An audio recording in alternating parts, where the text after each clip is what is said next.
प्रखर संस्कृत एकेडमी में।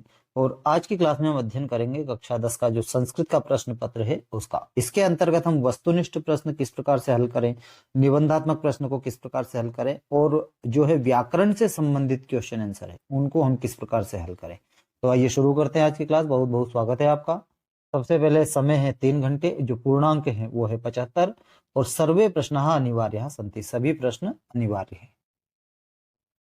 प्रश्न नंबर 1, उचित विकल्पम चित्वा लिखत। हमको उचित विकल्प जो सही है उसको लिखना है। पहला क्वेश्चन है अधोलिखितेषु अव्ययम अस्ति। यहाँ पर अव्यय कौन सा है, रामः, मोहनः, सर्वत्र या बालकः। तो आंसर हमारा हो जाएगा सर्वत्र। ये जो अव्यय है, बाकी ये जो तीनों है ये संज्ञा है। दूसरा क्वेश्चन है अधोलिखितेषु अव्ययम न अस्ति। निम्नलिखित में से अव्यय नहीं है, एव, अद्य, अत्र या छात्र। यहाँ पर आंसर हो जाएगा द वाला। छात्र जो है वो संज्ञा है, अव्यय नहीं है, बाकी ये तीनों अव्यय है। तीसरा क्वेश्चन है बालिका शब्द से चतुर्थी विभक्ते है रूपमस्ति। यानी बालिका शब्द का चतुर्थी विभक्ति का रूप क्या होगा। तो यहाँ पर आंसर हो जाएगा बालिकाए। चतुर्थी विभक्ति में बालिकाए आता है, तो अ वाला आंसर हमारा सही हो जाएगा। आगे देखते हैं दोस्तों। अगला क्वेश्चन है राम शब्द से सप्तमी विभक्ते एक वचनम अस्ति। यानी राम शब्द का सप्तमी विभक्ति का एक वचन क्या है। तो यहाँ पर आंसर हो जाएगा ब वाला, रामे। रामे, रामयोः, रामेषु, इस प्रकार से इसके रूप चलते हैं।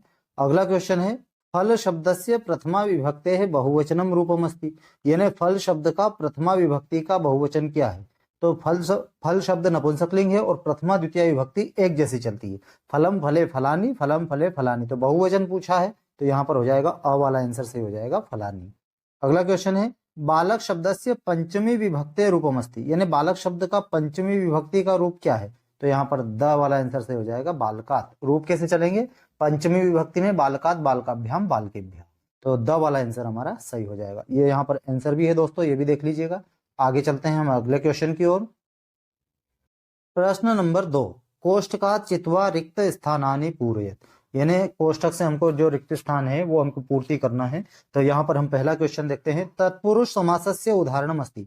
यानी तत्पुरुष समास का यहाँ पर उदाहरण कौन सा है। तो यहाँ आंसर हो जाएगा राजपुरुषः। विग्रह यदि हम करेंगे तो राज्ञः पुरुषः, इस प्रकार से बनता है। दूसरा क्वेश्चन है सूर्योदय पदे संधि अस्ति। सूर्योदय में कौन सी संधि है, दीर्घ संधि है या गुण संधि है। तो यहाँ आंसर हो जाएगा गुण संधि। अगला है द्विगु समासस्य उदाहरणम अस्ति। द्विगु समास का कौन सा उदाहरण है। तो द्विगु समास संख्यावाची शब्द होते हैं, तो यहाँ पर हो जाएगा त्रिभुवनम। अगला है द्वंद्व समासस्य उदाहरणम अस्ति। द्वंद्व समास का उदाहरण क्या है। तो च जहां पर लगता है वहां द्वंद्व समास होता है, तो यहाँ पर हो जाएगा हरिहरो, हरिश्च, हरश्च, इस प्रकार से इसका विग्रह होता है, तो हरिहरो हमारा आंसर हो जाएगा। अगला क्वेश्चन है यदि प्लस अपि संधि युक्त पदम भवति। यदि प्लस अपि को जोड़ते हैं तो कौन सा रूप बनेगा। तो यहाँ पर बनेगा यद्यपि, है ना। अगला क्वेश्चन है अद्येव पदे संधि भवति। अद्येव में कौन सी संधि है। तो यहाँ पर हो जाएगा अद्येव में यण संधि है। ये आंसर है दोस्तों, ये भी देख लीजिएगा। आगे चलते हैं अगले क्वेश्चन की ओर। क्वेश्चन नंबर 3, उचित युग्म मेलनम कुरुत। यानी हमको सही जोड़ी मिलाना है। पहला क्वेश्चन है अनुगच्छति। तो अनुगच्छति में यहाँ पर अनु उपसर्ग लगा है, तो ये देख लेंगे हम, यहाँ पर अनु आ जाएगा। अगला क्वेश्चन है प्राचार्य। प्राचार्य में क्या है, प्र उपसर्ग लगा है, तो यहाँ पर ये आ जाएगा प्रवा। इसके बाद पठसी। पठसी यहाँ पर कौन से पुरुष की है ये पूछ रहे हैं, तो पठसी यहाँ पर हो जाएगा, ये मध्यम पुरुष में आता है। पठसी, पठथः, पठथ, इस प्रकार से इसके रूप चलते हैं। अगला है भविष्यत काल है। भविष्यत काल में कौन सा लकार होता है। तो यहाँ पर हो जाएगा लृट लकार।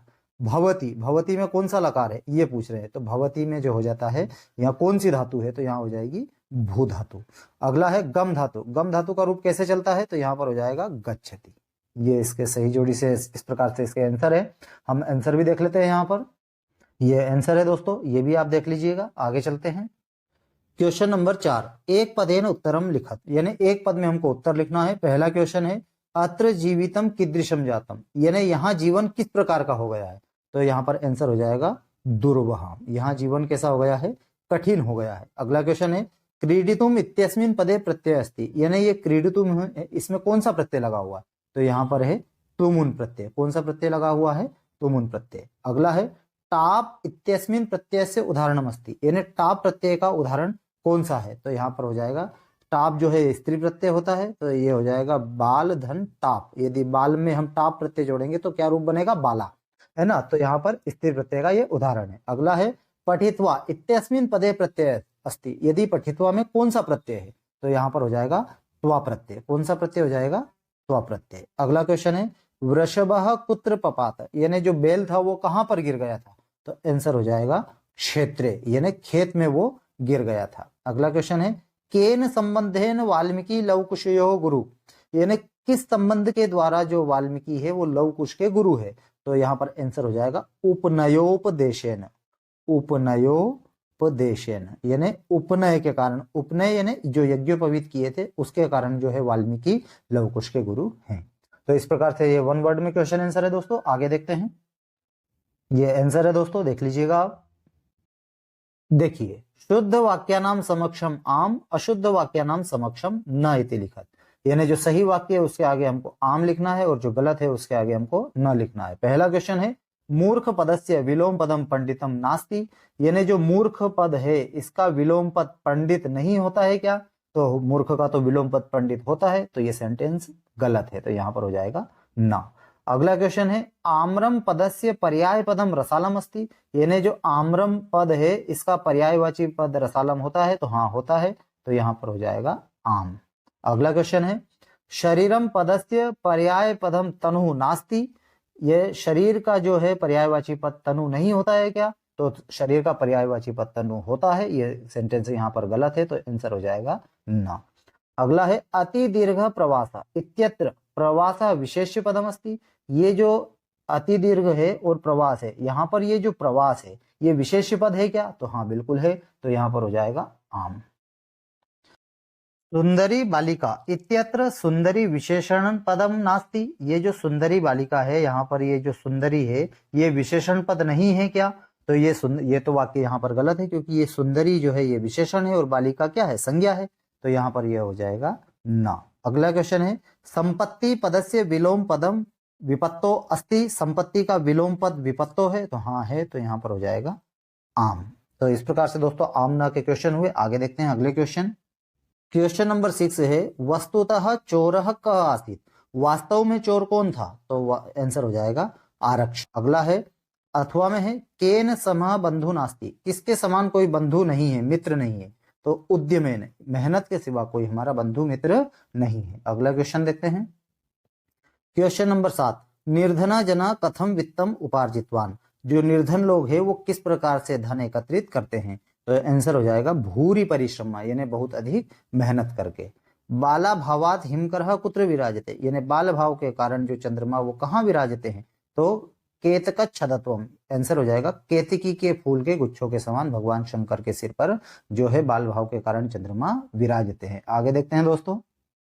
प्रश्न नंबर 8 माता सुरभि किमर्थम अश्रुणि मुंचती स्म, जो माता सुरभि थी वो अपने आंसू किस लिए बहा रही थी, तो आंसर हो जाएगा भूमो पतिते स्वपुत्रम दृष्ट्वा माता सुरभि अश्रुणि मुंचती स्म, यानी भूमि पर अपने पुत्र को गिरा हुआ देखकर माता सुरभि आंसू बहा रही थी। अथवा में है कभी किमर्थम प्रकृति शरणम इच्छति, मतलब गच्छति, है ना, कभी प्रकृति की शरण में क्यों जाना चाहता है, तो अत्र धरातले जीवितम दुर्वहम जातम, यहाँ धरातल पर पृथ्वी पर जीवितम यानी जीवन दुर्वहम जातम कठिन हो गया, अतः कवि इसलिए कवि प्रकृति शरणम इच्छति प्रकृति की शरण में जाना चाहता है। आगे देखते हैं दोस्तों।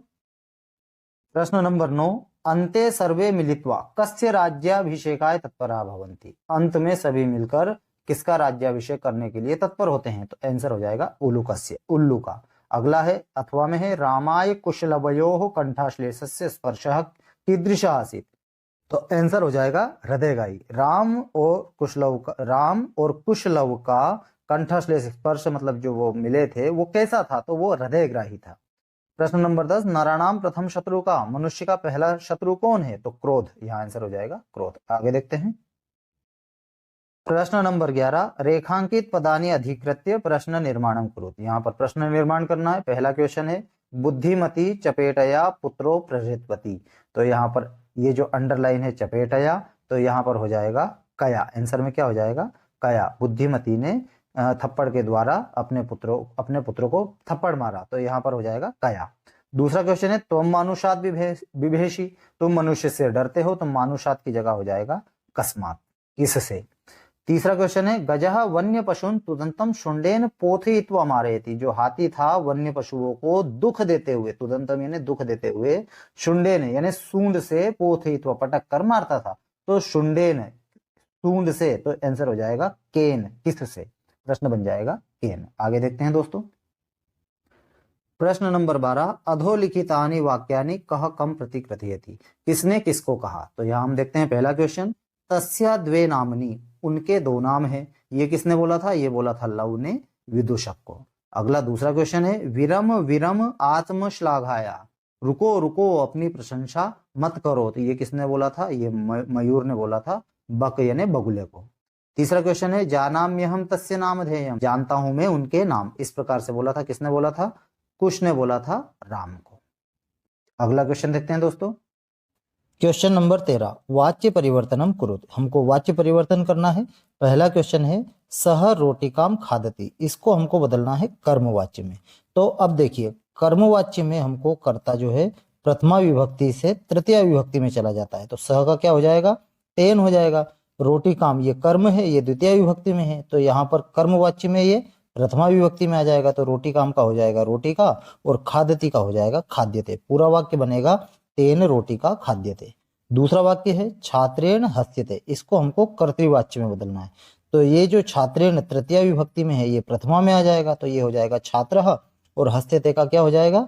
हसति, छात्रः हसति। तीसरा वाक्य है रामः गृहम गच्छति, इसको हमको बदलना है कर्मवाच्य में।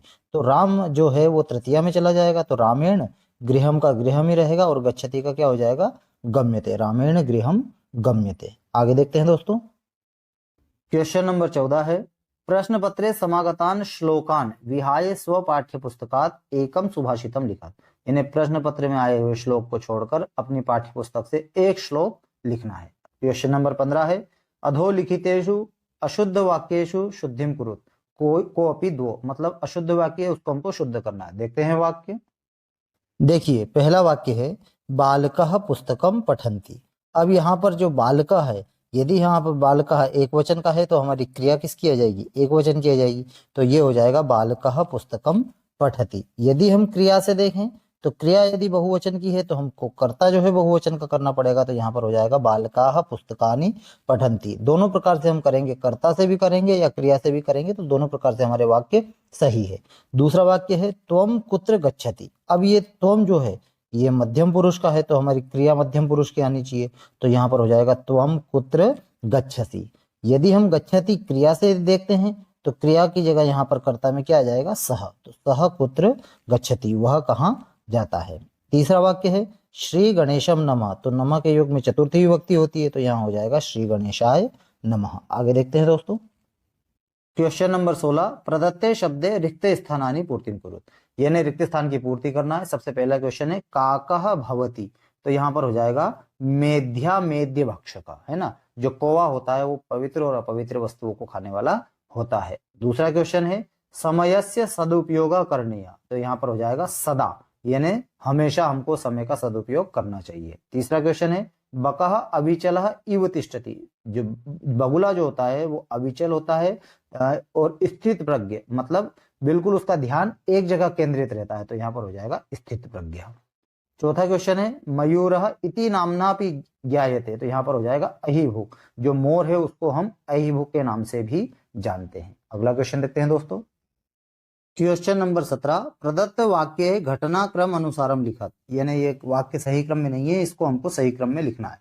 सबसे पहले हम इसका अर्थ समझते हैं। पहला है जम्बुक कृतोत्साह व्याघ्र पुनः काननम अगच्छत।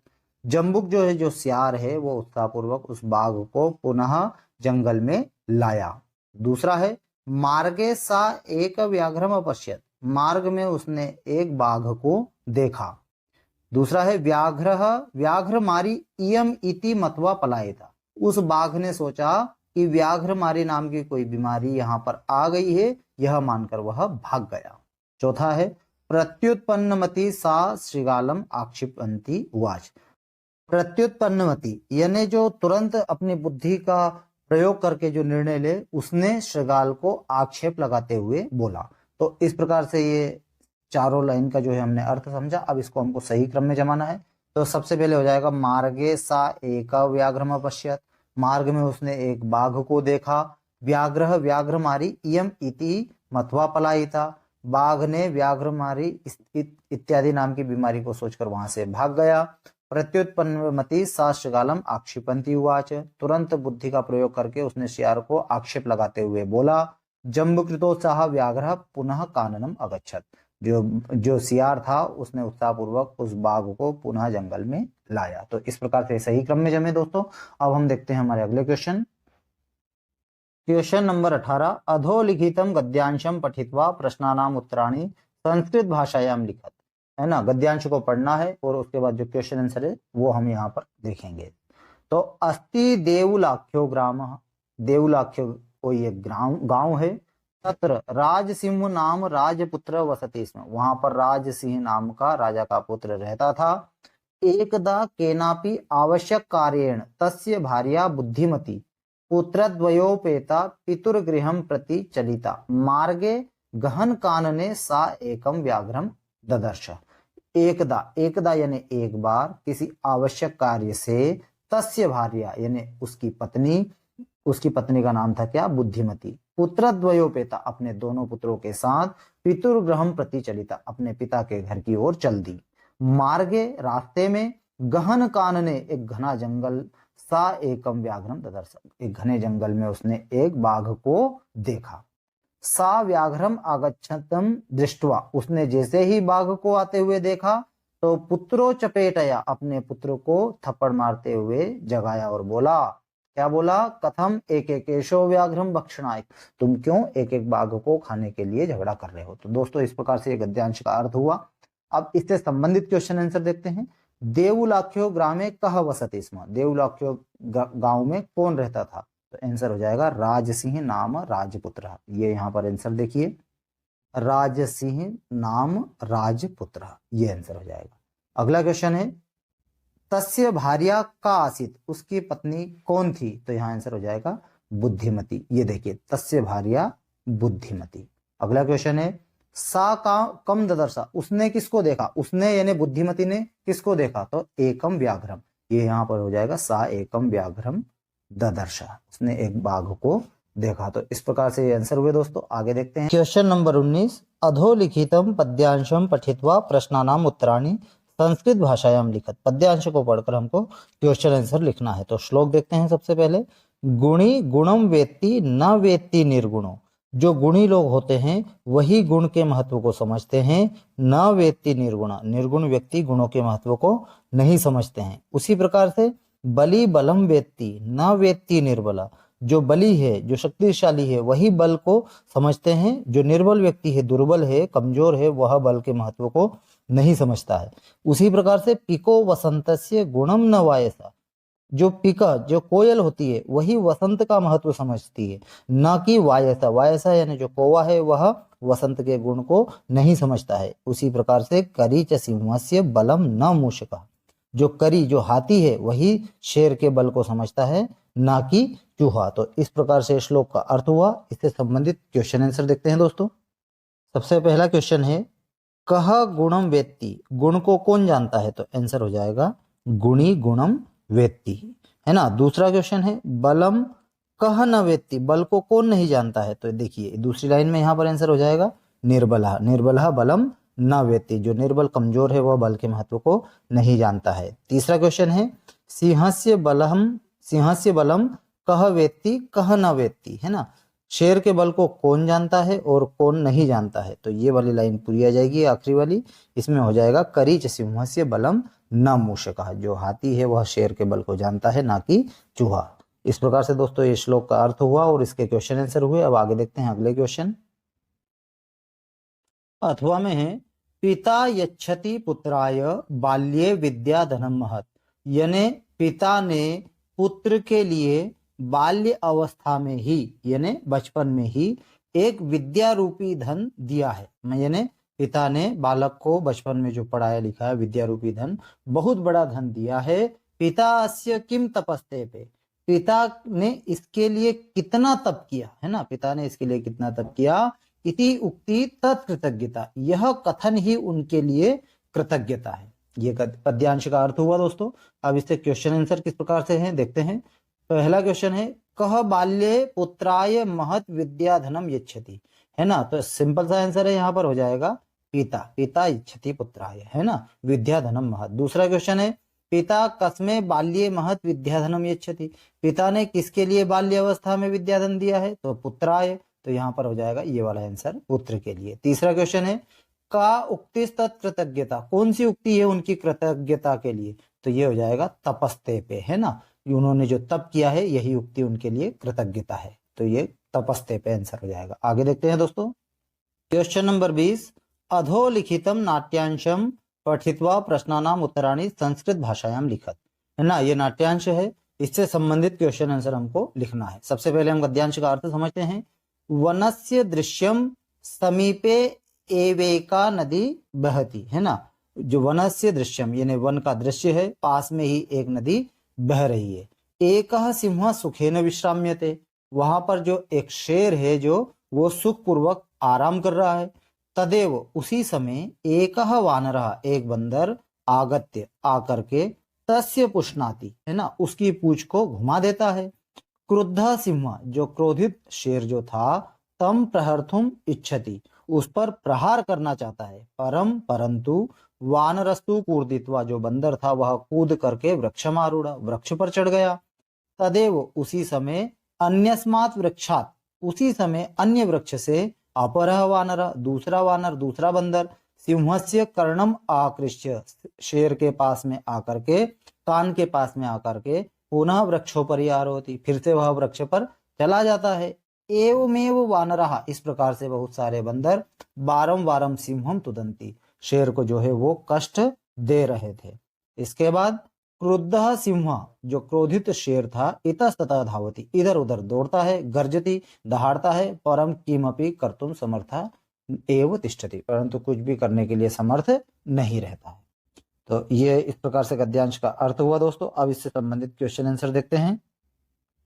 का सुखेन विश्राम्यते, सुखपूर्वक कौन सो रहा था, तो आंसर हो जाएगा सिंह।